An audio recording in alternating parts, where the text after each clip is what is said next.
नमस्कार साथियों, मैं लेखक ताराचंद मीणा चीता, कंचनपुर, जिला सीकर, राजस्थान। आज आपको मैं दिखा रहा हूँ हमारे भारत देश के फ्रीडम फाइटर, स्वतंत्रता सेनानी कालिदास जी स्वामी लिंग से। आज मैं कालिदास जी से ऐसे समय पे आपको रूबरू करा रहा हूँ जो 75वीं वर्षगांठ आजादी महोत्सव का मनाया जा रहा है। मैं ऐसी शख्सियतों के बारे में इनसे पूछूंगा कि इनकी उम्र 97 वर्ष हो गई। भारत देश आजाद हुआ था उस समय लगभग 22 वर्ष के थे आप। तो आदरणीय कालिदास जी, आप हमें ये बताएं। मेरे साथ कालिदास जी की रघुनाथ जी हैं, अभी जी जाटावत हैं, मदन जी डाक लिंगर से हैं, ये भी एक अभियान में जुड़े हुए हैं और कालिदास जी महाराज का सानिध्य इनके सिर के ऊपर है, हमेशा आशीर्वाद बना रहता है।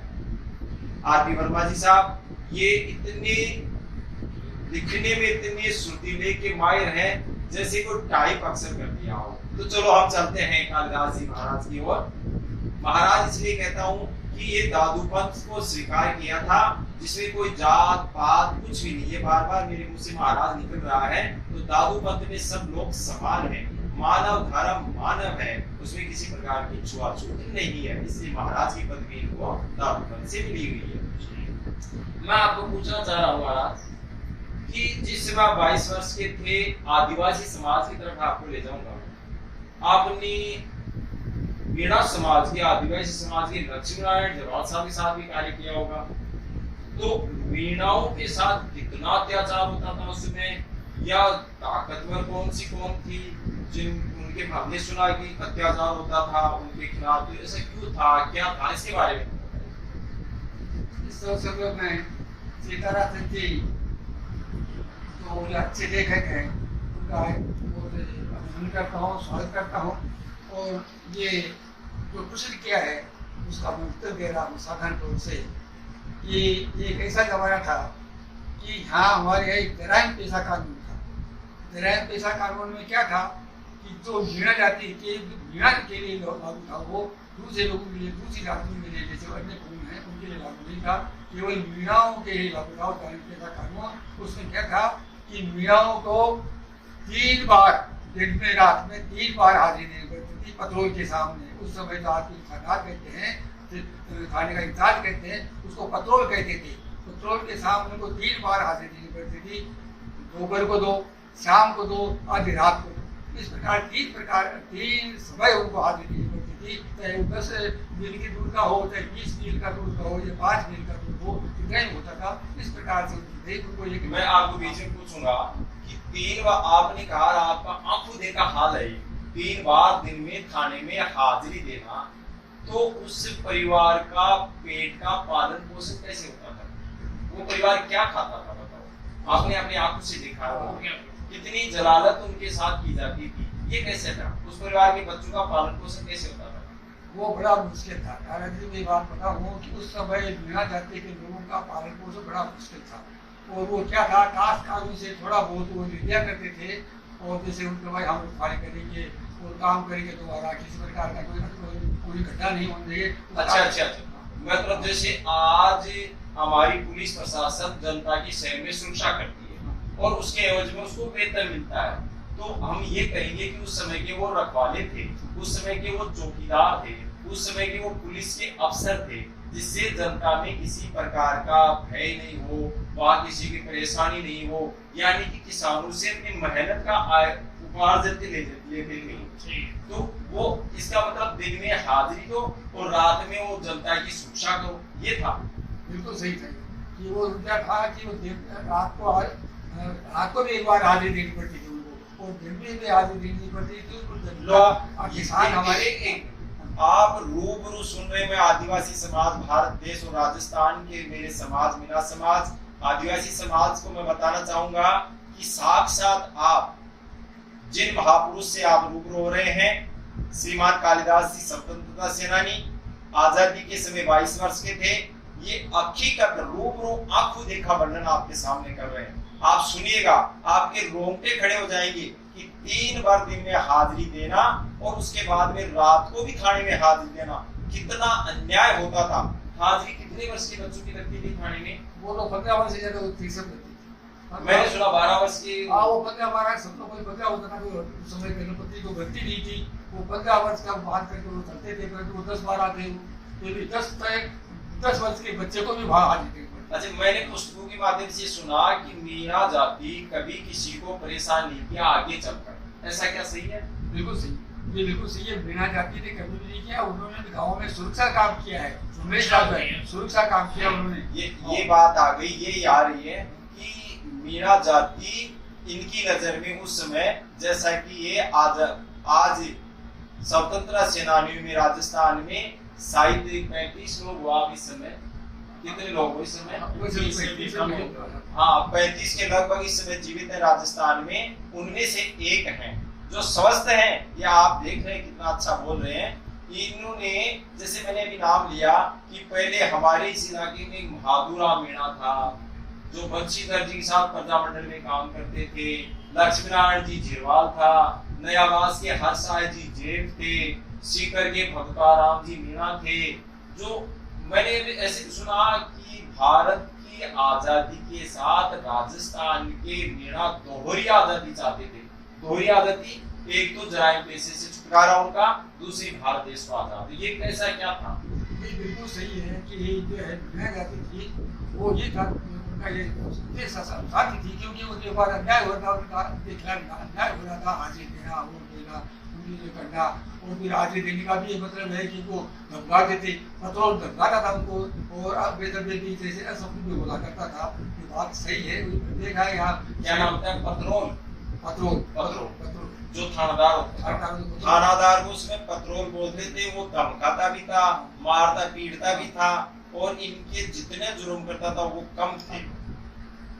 जो शासक रियासतदार ठिकानेदार द्वारा ऐसा किया जाता था। ठिकानेदार से बिल्कुल सही कि ठिकानेदार थे, उनका भी ये था कि वही जो सताते थे, और किसी प्रकार कोई भी काम होता था तो मीणों को बुलाते थे, वैसे बेकार करने के लिए बुलाते थे, बेकार करवाते थे। अच्छा, पर उनको साथ में काम भी देते थे, बेकार भी कराते थे, परेशान। और उसी के साथ मैंने एक जगह लेख में पढ़ा कि हमारे देश के तत्कालीन प्रधानमंत्री माननीय स्वर्गीय पंडित जवाहरलाल नेहरू जी ने राजस्थान में प्रजामंडल के सदस्यों को ये कहा कि हमें आजादी चाहिए, तो आजादी के लिए हमें मार्शल कौम चाहिए, और मार्शल कौम के लिए उनका यहाँ की जो मीणा है, गुर्जर है, जाट है, उनको शामिल कीजिएगा।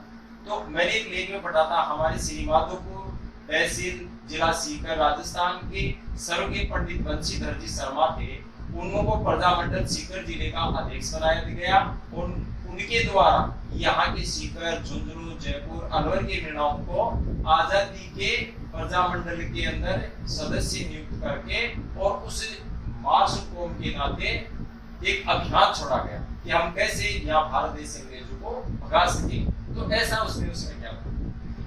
ये बात सही है कि उस समय जो हमारे बंशीधर जी थे, वो एक सशक्त हमारे कार्यकर्ता थे, और हम लोगों को हम उनके साथ रहे। राम भजन जी थे, यहाँ बंशीधर जी थे, उनके साथ हम रहे भी हैं। और उनका ये उद्देश्य था, जो यहाँ क्या करते थे कि दो प्रकार के संगठन चलते थे, कांग्रेस या नहीं था, कांग्रेस नहीं रहा, या तो प्रजामंडल था, एक चरखा संघ थे, दो संघ थी। और वो ये कहते थे भाई मीणा जाति जो थे वो एक ताकतवर लीडर, मीणा जाति जो है वो ताकतवर है, वो लड़ने वाली है, वो देश के लिए और शहीद भी हो सकती है, वो देश की आजादी के लिए कर भी सकते हैं, उसको त्याग की भावना है। इस कारण से उनका संरक्षण किया जाए और उनको आगे लाया जाए, और उनके ऊपर जो अन्याय हो रहे हैं, उनके खिलाफ उनको जो सताया जा रहा है, उसको बंद करवाने के लिए ये आंदोलन किया जाए। ये इसका मतलब है आजादी में मीणाओं का काफी योगदान है। लेकिन एक बात मैं आदरणीय कालिदास जी महाराज आपको मैं पूछना चाहूंगा कि इतना बड़े आंदोलन में काफी पुस्तक में पुराने, आप जैसे बुजुर्गों से भी सुना, लक्ष्मी नारायण जी झिरवाल भी थे, काला बादल जी भैरूलाल काला बादल कोटा के थे, नयावास नीमा थाना के हरसाह जी जेब थे, अर्जुन लाल जी जेब थे, भक्ताराम जी मीणा थे, झुंझुनू के गणपत राम जी बकरानिया थे, राजेंद्र जी आज्ञेय थे, शाहजहांपुर के दुखिया जी थे, बहुत से मीणाओं के नाम हैं। तो आज ये पाठ्य पुस्तकों में देश के किसी भी विद्यालय, महाविद्यालय, विश्वविद्यालय में इनका नाम क्यों नहीं आ रहा? ये भाई इन्होंने भी कुछ सहयोग किया था, आंदोलन किया था। जैसे मैंने पढ़ा कि डोंगजी जुआरजी राजपूत थे, उन्होंने 1818 से लेकर 1846 से आजादी की लड़ाई लड़ी और वहां उसमें लड़ाई में एक सुजाराम बड़ाई भी था, सोमना सुनार भी था। तो उनका नाम आज कहीं पाठ्य पुस्तकों में नहीं है। तो आपको कैसा लग रहा है, पाठ्य पुस्तकों में आना चाहिए नहीं आना चाहिए? नहीं, उनका नाम आजादी में और जो आपने जो नाम बताए हैं वो बिल्कुल जो है खुले रूप में आजादी के लिए काम किया, बदला बदल में काम किया, सरकार सच में काम किया उन्होंने और आजादी की लड़ाई की, अपनी आगे बढ़ने की, ये बात सही है। परंतु जो इतिहास लिखने वाले हैं वो बिल्कुल भी उनको भूल गए। वो देखते हैं कि मुझे कुछ लोगों को जिनके नाम है उनको ही इतिहास भी किया जाए, ये छोटे जो है उन्होंने क्या किया होगा, क्या किया है उन्होंने, इसका उनका नाम उन्होंने एक उसको देश को समझे भावना या कैसे भी समझे, उन्होंने इसको नाम को भूल गए, उनको नाम खाई। वास्तव में जो आपने नाम बताए हैं उन्होंने आजादी में पंजाब मंडल के द्वारा, संघ के द्वारा बहुत अच्छा काम किया है। किसान को संगठित किया उन्होंने और लोगों को संगठित किया, गाँव में गए हैं, घर घर गए हैं वो और काम किया उन्होंने और अंग्रेजों के खिलाफ बगावत करने का काम किया उन्होंने। बात सही है, ऐसे वाली उनका हमारे हिंदुस्तान का जो आज़ादी का ये लड़ाई है, आज़ादी का जो इतिहास है, उसमें स्रोत भी उनका नाम होना चाहिए। मेरी मान्यता ऐसी।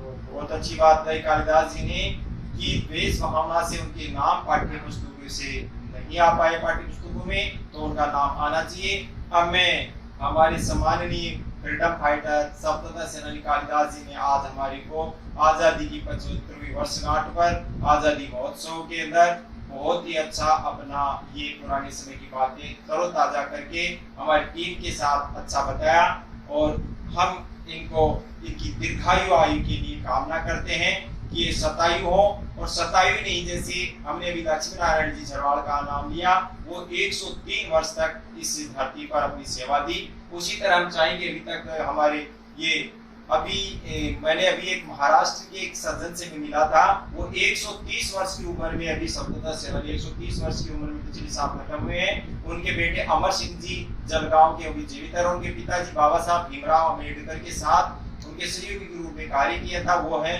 99 साल के। तो उसी तरह हम सभी चाहेंगे हमारी टीम के कि हमारे कालिदास जी भी 130 साल तक जीवित रहे और अपनी बातों को हमारे तक सुनाते रहे।